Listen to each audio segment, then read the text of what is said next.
concerned about, I've talked a lot about War Games. The Macho Man Randy Savage and the Giant will collide one-on-one. We know about that match. We've talked about it before, but never like we've talked about it this week. Because now, as the Macho Man must think ahead, and he must, because he and Hogan will battle at Halloween Havoc in October in Las Vegas. Even more emphasis now on that match, because you know and I know the Giant will be there to protect the interests of the NWO. He will be there to end the career of the Macho Man Randy Savage and to prevent him from going to Halloween Havoc. He's going to break his back in Winston-Salem. Savage will be sent to the hospital that night. There's no way Savage, after what he has sustained lately, is going to last in that ring. He'll go in there and fight 200%. He's got guts. There's no doubt about that. He won't quit. They'll have to take him out of there in a bag. He'll fight all night, but the Giant will prevail, because there's no way Savage is going to get through that man and then make it to Halloween Havoc and win the title from Hogan. It just can't be done. He's human. He's a human being. And here come two guys, when you step on their foot, they open their mouth like trash cans. We're coming for you. Well, that's a... And it says it all, don't it? Says it all. It's a pretty good description. Wait a minute. I'm not going to talk about them like that. You lead me into these things. The Nasty Boys certainly made their presence known over and over again to Harlem Heat. They have the upper hand, but this Sunday, they must vie for the World Tag Team title. They will face Hugh Morrus and Maxx of the Dungeon of Doom with Jimmy Hart in our main event. After this on Worldwide. This portion of WCW Worldwide Wrestling is brought to you by Pep Boys. 26,000 items of the guaranteed low price. Welcome back, fans, for the main event on Worldwide Wrestling. Wait a minute, I want to ask the people something. All right, what? How do they smell? Oh. See, they agree with me. It's our main event on Worldwide Wrestling, and they must face Maxx and Hugh Morrus. And you know, Maxx, Hugh Morrus, the entire Dungeon of Doom embroiled in what has happened with the NWO. Not on a personal level, but that 8-man tag, we saw the footage earlier.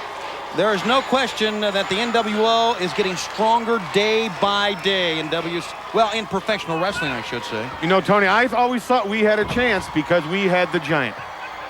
I thought as long as we got that man, we've got the battleship. We've got the big B-25. We've got the atomic hydrogen bomb. B-25? We don't have that anymore. No, we don't. We don't have that anymore. We have a man whose mind is totally shattered. A man who should be taking shock treatments and be locked in a padded room. Savage, a very, very dangerous man going up against the Giant.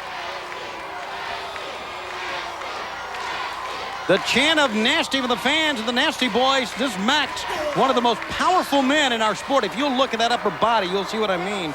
And those arms and that chest. But remember, he is in against one of the classic brawlers in Jerry Sags in our sport.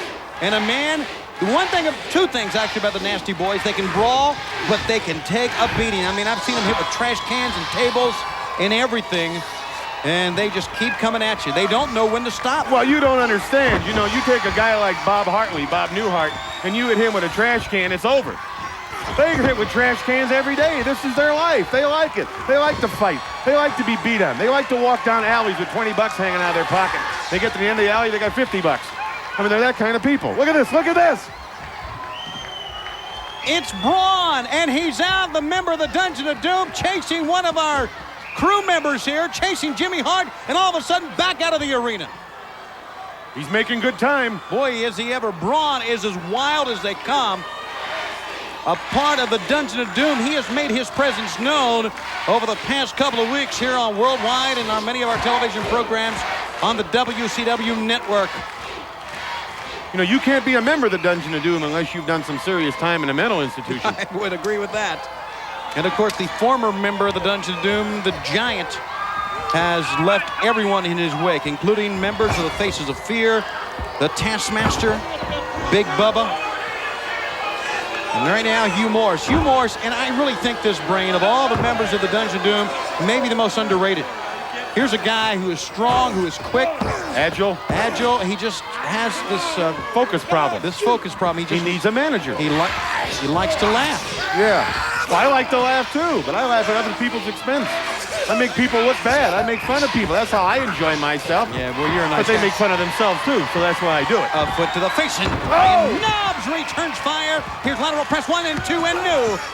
Maxx stopped that one cold, and now Knobs taking Hugh Morrus into the corner, and here it is. This is known as clubbering. Not clubbering, but clubbering. Clubberine. Clubbering. Spell that. C-U... Later. Wait a minute, C-L-U... Forget it. In the corner. Obviously, you've been taking the Dusty Rhodes course again in public speaking. Yes. McPatrick down to make the 1-2. A count only that time. Of course, you talk like that, too, if you ate 3 bales of hay a day. And Jerry Sags down as Brian Knobs takes care of Maxx. Here goes Sags. Look at this. Now, see, he touched the referee by accident there. He just put his arms up. The referee got in the middle. Nick Patrick would disqualify him for that. Nick Patrick sending back to the corner. Meanwhile, posted. So how come he disqualified Luger the other night? I don't want to get into this bickering session, but I think Nick Patrick actually grabbed the man instead of the man bumping him. Well, you know, he's been under the microscope so much, he's paranoid now. Well, with the exception of Nick not getting that limousine recently on Nitro, I really think he's a full-fledged plant of the NWO. Oh, you think he's on there? I think money on talks. the take. I think money talks. I think if they had enough money in their bank account, they could influence someone else in our broadcast team, if you know what I mean. Well, I always knew Moonsault. Oakland was that kind of a guy. Moonsault 1, 2, double axe handle blow. What kind of money are you talking? I mean, what kind of money are they throwing out? I don't know. Why don't hypothetically, I'd like to just, why don't you investigate this? I will have nothing to do with Why don't you and VK Wall Street talk about some more investments? Here comes the moonsault again. Oh! Nobody home for that one. He tried one too many times that time. Well, if you get a fresh nasty in here, which is a very strange thing to happen, you don't find many nasties that are fresh. Tag, Maxx is in. Jerry Sags meets him, but Maxx gets the first blow in, and there's a back elbow, side of the head. Jerry Sags sending Maxx back. Here he comes. Oh! Whoa!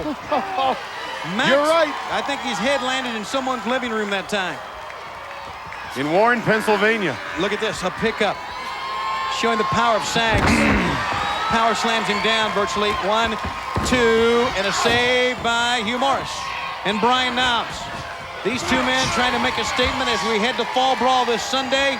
They want to be World Tag Team Champs. Into the big full Nelson. That's Maxx's big move. He's got it on. Brian Knobs from behind. Double axe handle on the back of the head, and that stunned him. The double team. The schoolboy combination clothesline. 1, 2, 3. It wins it for the Nasty Boys. And they did it with teamwork. How about that? They had to be just lucky. The Nasty Boys are going to need teamwork this Sunday at Fall Brawl if they want to recapture the tag team glory of World Championship Wrestling. We are taking a good look. Thank you very much. All the way down your stinking throat. Oh, shut up. Thank you, Brain, for saying that for me. And your winner? Shut up. That's for me, too. Okay, there you go. Shut up, shut up. That's for both of us. How do you like that? But they won't shut up. They're nasty. Got Hugh Morrus in the corner with no place to go. Knobs comes in at over 100 miles an hour, I bet, and just waffles him. Hugh Morrus comes off that top, and there's nobody home. Getting up very slowly. Now, Maxx has Sags in the full Nelson, but didn't know that Knobs came up behind him. Now, watch this. Kind of like a club sandwich. One hits you high, one hits you low. Wow. And that's just about it for Maxx. For the 1, 2, 3, Nick Patrick is in position. He's doing his job.